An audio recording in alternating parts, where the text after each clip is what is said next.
Panahon natin ngayon, dahil dun sa mga stimulus, mga bad stimulus na parang ngayon ang mga kalalakihan ngayon parang naging babae na rin. Sobrang baba ng testosterone hormone, tumataba, ganyan, nagiging talagang, pati yung hair daw, nag-lose sila ng mga body hair, ganyan.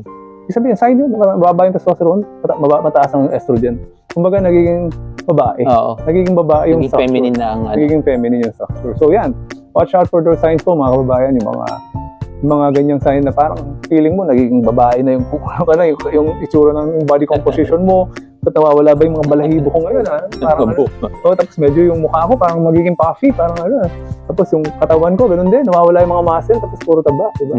Immediate yung braso, skinny arms, di ba? Yung mga imbis na ang lalaki meant to have arms, di ba?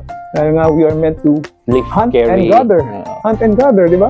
Hindi katulad ng babae na they are meant to nurture. muscles, Lalo muscle, di ba?